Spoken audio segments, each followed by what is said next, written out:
Donc, le troisième moyen, c'est l'e-commerce ou l'e-service. Donc, déjà, je vais attirer l'attention des gens. Quand vous voyez un terme et vous voyez à côté, c'est que on veut parler de la chose en ligne. Donc, on parle de e-commerce, ça veut dire que le commerce en ligne, le commerce grâce à Internet. Donc, e-service, ça veut dire que un service grâce à Internet, un service grâce au digital. Si c'est le commerce que vous avez choisi, ça veut dire que vous devez avoir du stock. Quand il n'y a pas du stock, on parle de dropshipping. Et quand vous avez du stock, on parle de l'e-commerce. Ça veut dire que vous faites vraiment le commerce. Eux tous, c'est des catégories de e-commerce, mais quand on veut vraiment parler de e-commerce, la première des choses, c'est qu'il y a notion de stock. Or, dans le dropshipping, il n'y a pas de notion de stock. Maintenant, le e-service, par exemple, moi, la manière dont j'ai créé mon site web, je fais ma publicité, je suis sur les réseaux sociaux, je fais ce qu'on appelle le e-service. Ça veut dire que je présente mes services sur les réseaux sociaux. Comme je le dis souvent, il y a de l'argent partout. C'est pas parce que vous n'avez pas une notion en marketing digital que vous ne pouvez pas avoir de l'argent. Une fois que vous avez une compétence, sachez qu'il y a le monde entier qui cherche cette compétence-là. Il suffit seulement de vous faire voir. Lorsque j'étais en train de chercher le nom de domaine ou bien le nom pour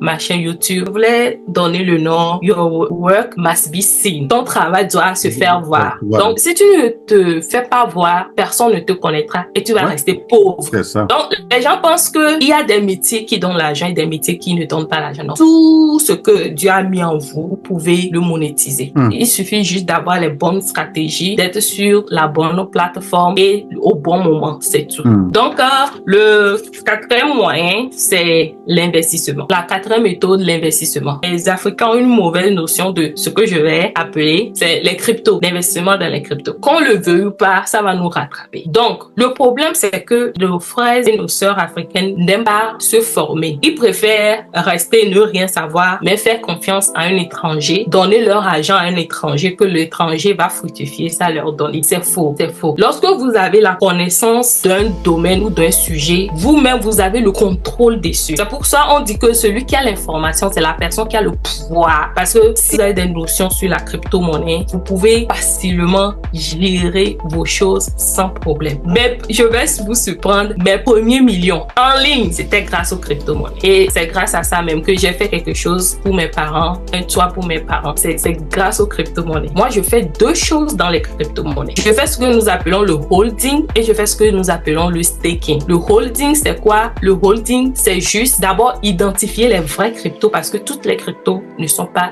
de vrais cryptos.